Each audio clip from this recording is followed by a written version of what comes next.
మీరు మీ అభిమాన shows and serials TV కన్నా ముందు ఈటీవీ విన్ యాప్లో చూడండి.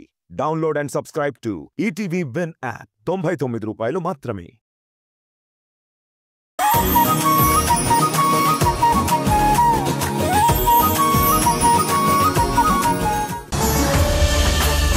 అక్కడ నానమ్మ బానే ఉందంట. రోషన్ కూడా నానమ్మ దగ్గరే ఉన్నాడంట. ఈ రోజంతా ఆ సత్యతో ఆడుకున్నాడంట.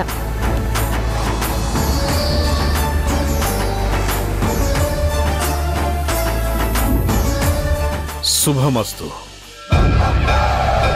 నీ తెగింపు, పట్టుదల, కార్యదీక్షత, నీ సంకల్ప దీక్ష చూస్తుంటే కార్యదీక్షురాలివే అనిపిస్తుంది. కానీ ఇక్కడ నుండి నీకు అసలైన పరీక్ష మొదలవుతుంది.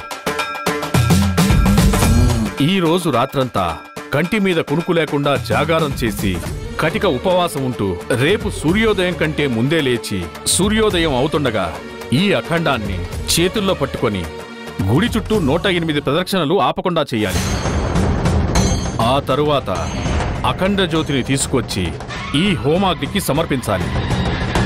గుర్తుపెట్టుకో, ఇదంతా ఎవరి సహకారం లేకుండా నువ్వు ఒక్కదానివే చెయ్యాలి. ముఖ్యంగా నువ్వు అఖండాన్ని సమర్పించేటప్పుడు ఎవ్వరూ నీ పక్కన ఉండకూడదు. దీనిలో ఏ ఒక్క ప్రక్రియ సరిగ్గా జరగకపోయినా వచ్చే దుష్ఫలితాలను అనుభవించాల్సి వస్తుంది. జాగ్రత్త. స్వామి, ఎలాంటి పొరపాట్లు జరగకుండా ఈ పూజని పూర్తి చేస్తాను. నా సంకల్పాన్ని నెరవేర్చుకుంటాను. శుభమస్తు. అలా చేస్తే నీ సంకల్పం సిద్ధిస్తుంది. నువ్వు కోరుకున్నది నీకు దక్కుతుంది.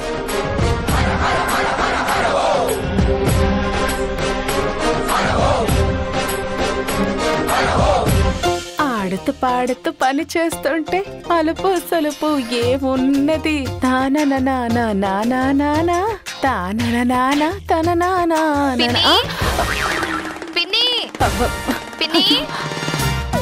ఇంత హడావుడిగా పిలుస్తూ వస్తుందా అంటే ఖచ్చితంగా అత్తయ్య గారి పనేదో నాకు అప్పచెప్పడానికో లేక తన పని ఏదైనా చేయమని అడగటానికో వస్తూ ఉంటుంది.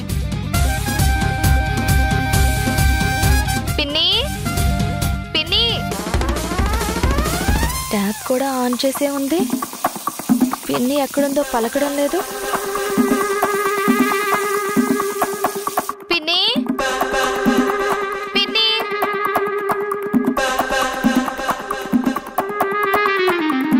ఇదేంటి ఇప్పటి వరకు కిచెన్లో సౌండ్ వినిపించింది. ఇంకా సింకులో కడగాల్సిన గిన్నెలు అలాగే ఉన్నాయి. ఇంతలో ఎలా మాయమైపోయింది పిన్ని?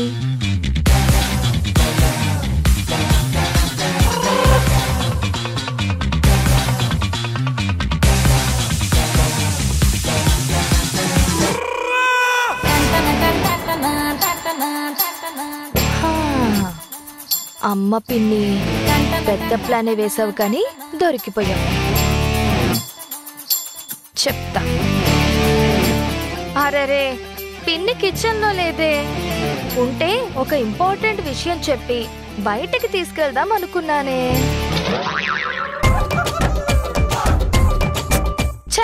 పిన్ని పెద్ద ఛాన్స్ మిస్ అయిపోయింది. పాపం, అదృష్టమే లేదు.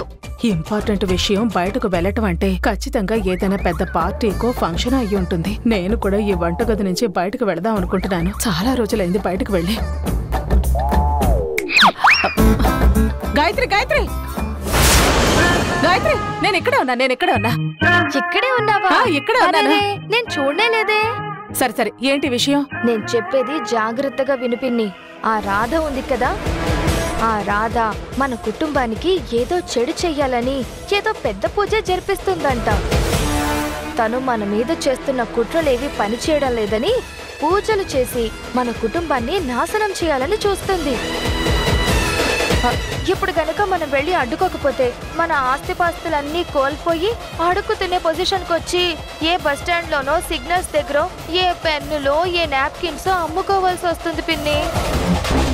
లేదా మన బాడీలో ఏదైనా పార్ట్ని విరిచేసుకుని అడుక్కు తినాల్సి వస్తుంది. వినడానికి చాలా ఇబ్బందిగా ఉంది గాయత్రి. అలాంటి బతుకు మనకొద్దు. ఇప్పుడు ఏం చేయాలో చెప్పు. మన ఇద్దరము వెళ్ళి ఏదోలా ఆ పూజను ఆపి రాధ ప్లాన్ని వర్కౌట్ అవ్వకుండా చేసి మనం మన కుటుంబాన్ని కాపాడుకోవాలి. అలా చేస్తే మనకి ఇంకొక లాభం కూడా ఉంది. ఏంటది? మనం ఇంత సాహసంగా మన కుటుంబాన్ని కాపాడాము అని తెలిస్తే అమ్మా నాన్నలు మనల్ని హీరోల్లా చూస్తారు. అప్పుడు మనం ఏ పని చేయకుండా 10 మంది పనోళ్ళని పెట్టుకుని ఆస్తిని అనుభవిస్తూ లైఫ్ ని ఎంజాయ్ చెయ్యొచ్చు. నాకెందుకో భయంగా ఉంది గాయత్రి. ఏంటి, మా మాధవి పిన్నికి భయమా? అవ్వా, ఎవరైనా వింటే ఏమనుకుంటారు పిన్ని? ఏమనుకుంటారు? ఏదో ఒకటి అనుకుంటారులే పిన్ని. మనం వెంటనే బయటికి బయలుదేరాలి, టైం లేదు. సరే సరే, ఏదో ఒకటి పద వెళదాం. ఒక్క నిమిషం, నేను వెళ్ళి మనం ఇంట్లో లేనట్టు ఎవ్వరికీ అనుమానం రాకుండా నా బెడ్ మీద దిండుతో కవర్ చేసి వస్తాను. సరే సరే, వెళ్ళి వెళ్ళు. ఈ లోపు ఈ మిగిలిన గిన్నెలని కడిగేస్తాను. సరేనా? వెళ్ళి వెళ్ళు.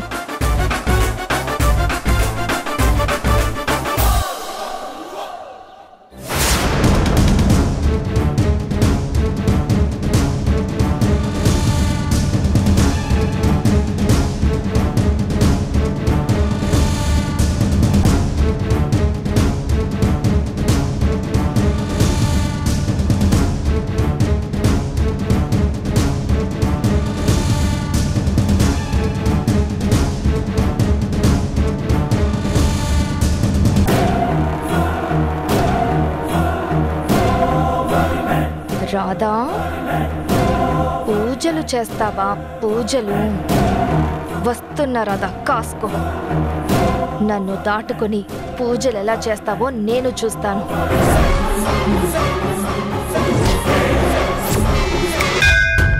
మనోహర్, ఉదయం నుండి నాతో పాటే ఉన్నావు, కనీసం మంచినీళ్ళైనా తాగలేదు. పర్లేదు రాధా, నువ్వు అలానే ఉన్నావు కదా. నేనంటే పూజలో ఉన్నాను కాబట్టి నాకు తప్పదు, కానీ నువ్వు అలా కాదు కదా. మనోహర్, నువ్వు ఒక పంచి. రేపు ఉదయం వరకు నేను చేయాల్సింది జాగారం మాత్రమే కాబట్టి ఇప్పుడు నువ్వు ఇంటికి వెళ్ళి భోజనం చేసి పడుకొని ఉదయాన్నే రా. నాతో పాటు నువ్వెందుకు మనోహర్ అనవసరంగా స్ట్రెయిన్ అవుతావు? ఇందులో స్ట్రెయిన్ అవడం ఏముంది రాధా, నేను ఇంకా మామూలుగానే ఉన్నాను కదా. కానీ నువ్వే మోకాళ్ళ మీద మెట్లెక్కి ఉపవాసం ఉండి జాగారం చేసి మళ్ళీ రేపు పూజ చేయాలి. నీతో పోలిస్తే నేను బెటరే కదా. అది కాదు మనోహర్, కనీసం వెళ్ళి ఏదైనా తినేసిరా, నేను ఇక్కడే ఉంటాను కదా. లేదులే రాధా, వదిలే. మొండి కటానివి కదా, చెప్తే వినవు. ఎక్కడికి రాధా? వస్తానుండు.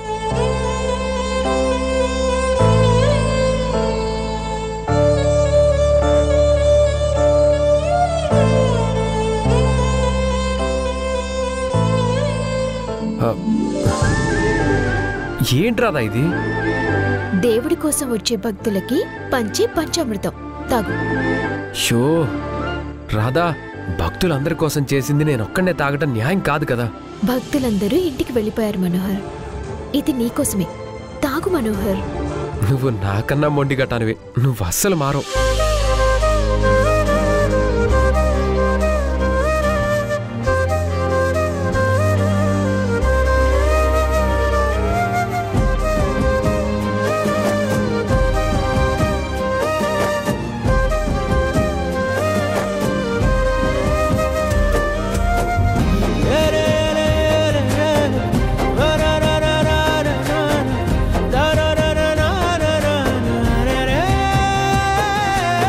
ఆ హోమంలో ఒకసారి కట్టలే.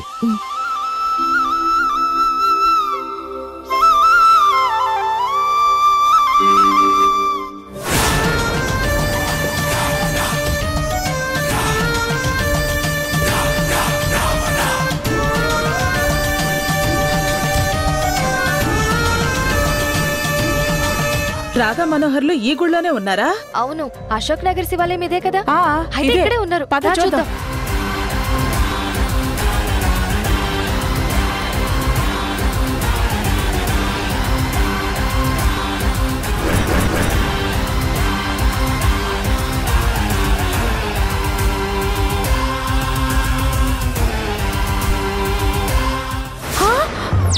ఏమైంది? అమ్మో, ఎన్ని మెట్ల కూడా నా వల్ల కాదు, నేను వెళ్ళిపోతున్నా. పిన్ని, అదేంటి లేట్ అయిందనుకో, అంతా మిస్ అయిపోతాం. పద పిన్ని, వాళ్ళ పూజ ఆపాలి ప్లీజ్. పద.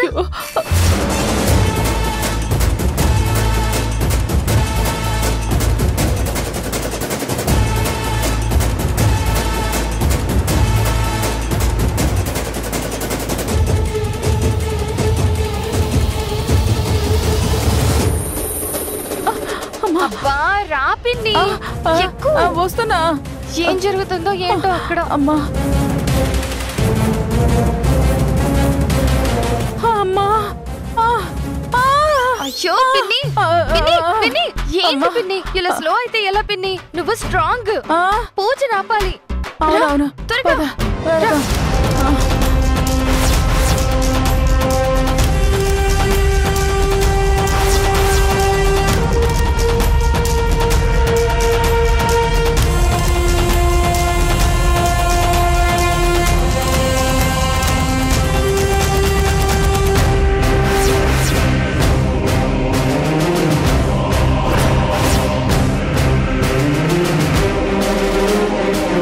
గాయత్రి, అటువైపు ఉన్నారేమో చూద్దాం. పద.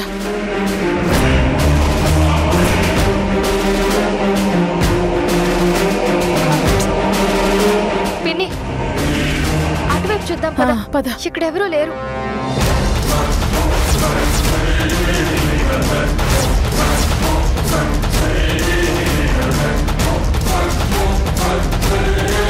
ఇదిగో ఆ అమ్మాయి ఈ రోజు ఈ గుళ్ళో చాలా కష్టమైన పూర్వకాల పూజ చేసిందట. అవును, ఈ గుడికి వచ్చిన వాళ్ళందరూ అక్కడ కాలుతున్న హోమాన్ని చూడకుండా వెళ్ళట్లేదంట. పద. ఎక్స్క్యూజ్ మీ, ఆ పూజ ఎక్కడ జరుగుతుంది? అదిగోండి అక్కడ.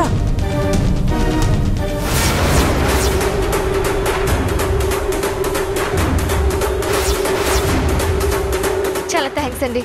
పద పిన్ని. నువ్వెంతో కష్టపడి మోకాళ్ళ మీద నడుచుకుంటూ ఈ అఖండ జ్యోతిని తెచ్చి ఇక్కడ పెట్టావు.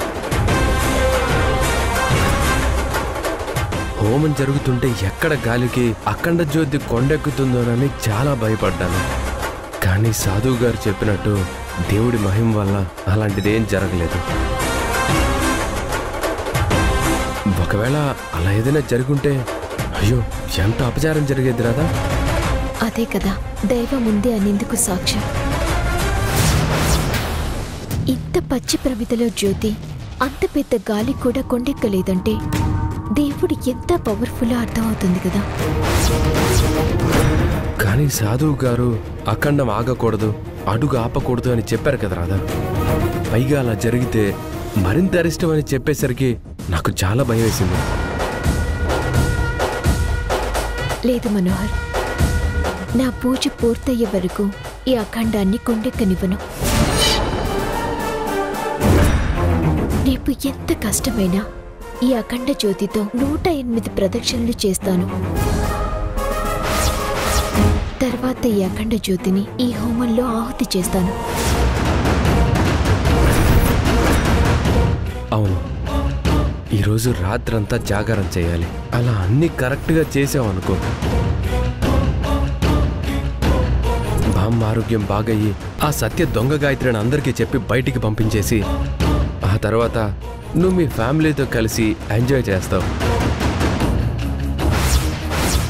ఆహా, అప్పుడు మరి నా సంగతి ఏంటి? మనోహర్, ఏది ఏమైనా నా పక్కన నీకు ప్రత్యేకమైన స్థానం ఉంటుంది.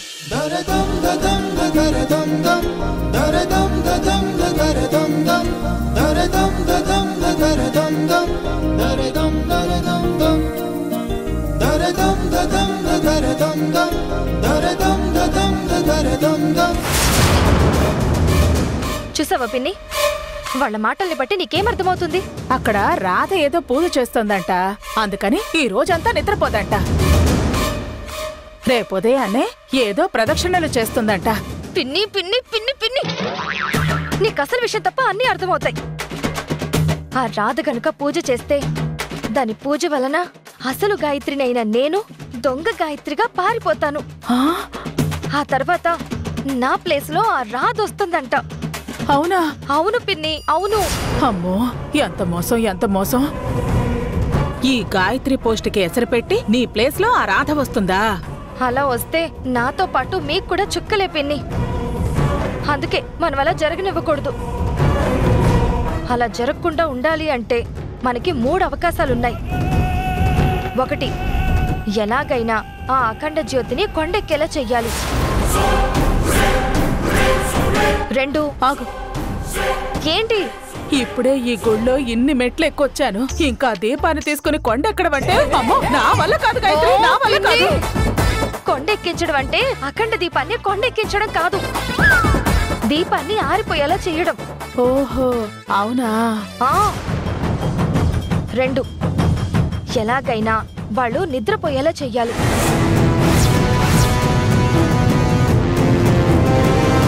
ఇక 3వది, రేపు ఆ అఖండ జ్యోతితో రాధ ప్రదక్షిణలు చేసేటప్పుడు ఎలాగైనా ఏం చేసైనా ఆ ప్రదక్షిణలు చెయ్యకుండా ఆపడం. అయితే మనకి 3 అవకాశాలున్నాయన్నమాట. ఇందాకటి నుంచి నేను చెప్తుంది అదే కదా పిన్ని. సరే సరే సరే సరే, ముందేం చేద్దాం? ఆ అఖండ జ్యోతిని కొండెక్కిద్దాం, అదే ఆర్పేలా చేద్దాం. పద పద.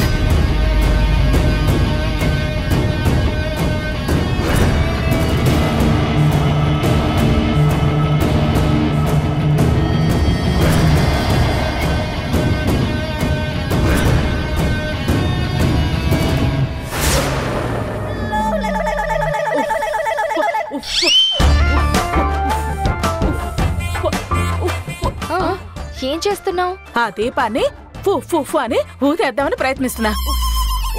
అబ్బో, అంత పెద్ద దీపం ఇంత దూరం నుండి నువ్వు ఉఫ్ఫు ఉఫ్ఫు అంటే ఆరిపోతుందా? ఏంటి పిన్ని నువ్వు? ఛే!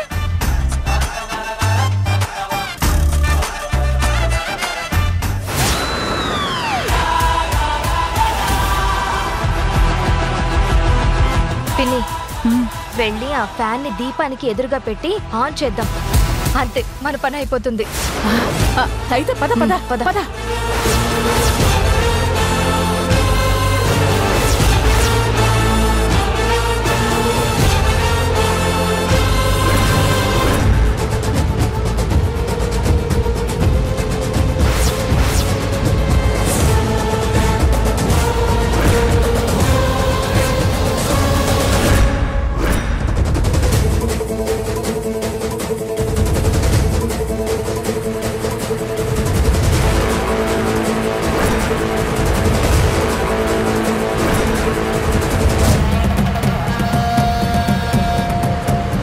పూజలు వ్రతాలు చేసి నన్ను ఇంట్లో నుంచి పంపించేలా చేస్తావా?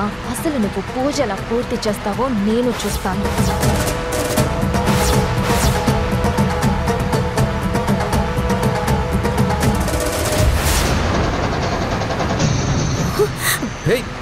చేశారు.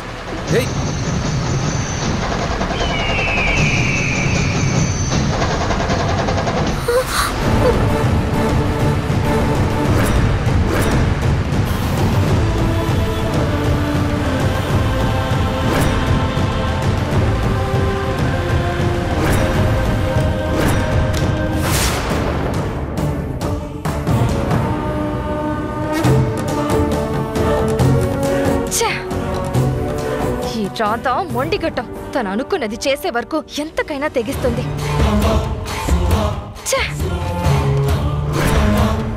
రాధా, నీకేం కాలేదు కదా? మనోహర్, నాకేమైనా పర్వాలేదు. ఈ అఖండ జ్యోతి హోమానికి ఆహుతయ్యే వరకు కొండెక్కకూడదు. ఎవరో పొరపాటున ఫ్యాన్ ఆన్ చేశారు రాధా. ఇంకా అలాంటిదేం జరగదులే, నువ్వేం కంగారు పడకు. నువ్వు రిలాక్స్గా ఉండు, ఓకేనా?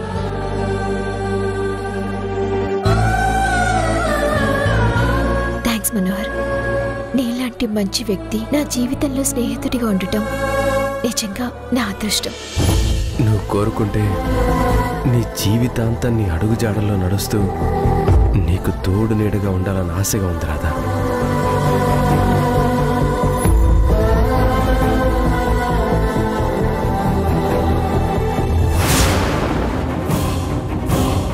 అబ్బా, మొదటి ప్లాన్ మిస్ అయిపోయింది పిన్ని.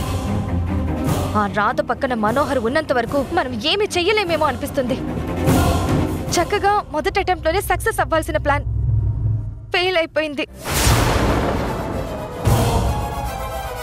మరి రెండో ప్లాన్? ఎలాగైనా నిద్రపోయేలా చెయ్యాలి, జాగారానికి భంగం కలిగించాలి. అలా చేస్తే జాగారం దోషంతో ఈ పూజ ఫలితం తలకిందులవుతుంది. అయితే ఈ ప్లాన్ సక్సెస్ అవడానికి ఆయుధం నా దగ్గర ఉంది. ఏంటి పిన్ని అది? చెప్పను. తెచ్చి చూపిస్తాను. నువ్వు కదలకుండా ఇక్కడే ఉండు. మళ్ళీ నువ్వు వెళ్ళిపోతే ఇంత పెద్ద గుళ్ళో నిన్ను నేను వెతుక్కోలేను. ఉండు ఉండు. పిన్ని ఒక్క నిమిషం పిన్ని. బా ఈ పిన్నొక్కతి ఎప్పుడు ఎలా ఉంటుందో ఏం చేస్తుందో ఎవ్వరికీ అర్థం కాదు.